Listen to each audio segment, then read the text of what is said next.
पर ज्यादा जानकारी देने के लिए फिलहाल आगे बढ़ लेते हैं। हिमाचल के सोलन में भी बीजेपी ने पंच परमेश्वर सम्मेलन का आयोजन किया है। आपको बता दें कि यह सम्मेलन दोपहर करीब 3 बजे शुरू होने वाला है, जिसमें भारतीय जनता पार्टी के राष्ट्रीय अध्यक्ष जेपी नड्डा शामिल होंगे और परमेश्वरों को संबोधित भी करने वाले हैं। इस सम्मेलन में नड्डा के अलावा बीजेपी के कई बड़े नेता भी शामिल होंगे। तो सोलन में भी ये कार्यक्रम होगा। कीर्ति कौशल हमारे साथ इस खबर पर ज्यादा जानकारी के साथ जुड़ने वाले हैं, जिनका हम रुख कर लेते हैं। कीर्ति कौशल, क्या जानकारी मिल पा रही है? क्या जेपी नड्डा पहुंच चुके हैं सोलन? सना, यहाँ पर मैं बताना चाहूंगा कि वो मंडी से रवाना हो चुके हैं और किसी भी वक्त यहाँ पर सोलन में जो नौनी विश्वविद्यालय है यहाँ पर लैंड कर सकते हैं। जितने भी बड़े नेता हैं उनके स्वागत के लिए वहाँ पर जुटना शुरू हो गए हैं। यहाँ पर जो यहाँ के प्रभारी है पहुंच चुके हैं और उनके साथ में यहाँ पर जो प्रदेशाध्यक्ष हैं सुरेश कश्यप, वो भी यहाँ पर पहुंच चुके हैं और इसके साथ में तमाम जो बड़े नेता है वो यहाँ पर पहुंच चुके हैं। उनके स्वागत के लिए यहाँ पर काफी गर्मजोशी के साथ उनके स्वागत के लिए यहाँ पर तैयार है और कुछ ही देर में वो जनप्रतिनिधि संवाद है उसको यहाँ पर संबोधित करेंगे।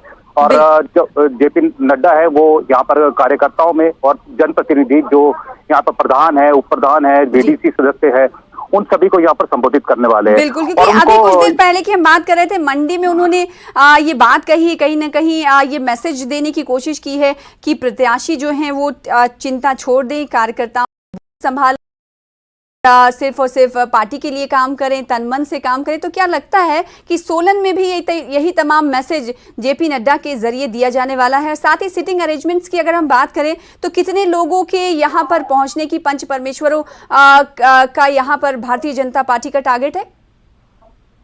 मैं आपको यहाँ पर बताना चाहूंगा कि शिमला पार्लियामेंट जो यहाँ पर है उसके जो जितने भी कार्यकर्ता प्रतिनिधि हैं वो यहाँ पर होने वाले हैं, आने वाले हैं। करीबन 2 से 2.5 हजार जो कार्यकर्ता है उनको यहाँ पर जनप्रतिनिधि संवाद में जो जगत प्रकाश नड्डा है वो यहाँ पर संबोधित करने वाले हैं।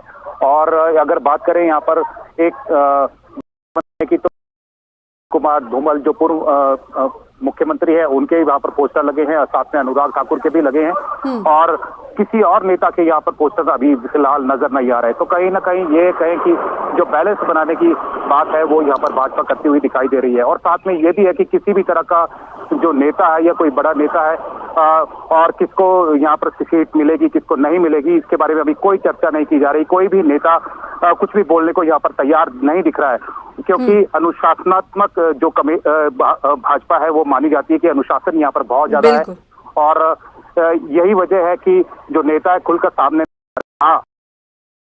ये जरूर कहा है कि दावेदारी जरूर पेश की है, लेकिन दावेदारी को प्रमुखता से मीडिया के सामने जाकर बताना और जताना यहाँ पर उसको पूर्ण रूप से अंकुश लगाया हुआ है। बिल्कुल, तो इसीलिए भारतीय जनता पार्टी की पहचान है और कहा यह जाता है कि जो जो ऑर्गेनाइजेशनल कोशिशें होती हैं वो भारतीय जनता पार्टी की बहुत मजबूत हैं और इसीलिए वो दूसरी पार्टियों से अलग है। बहुत शुक्रिया। आप देखना ही होगा कि सोलन में जब जेपी नड्डा, क्योंकि अब आपको बता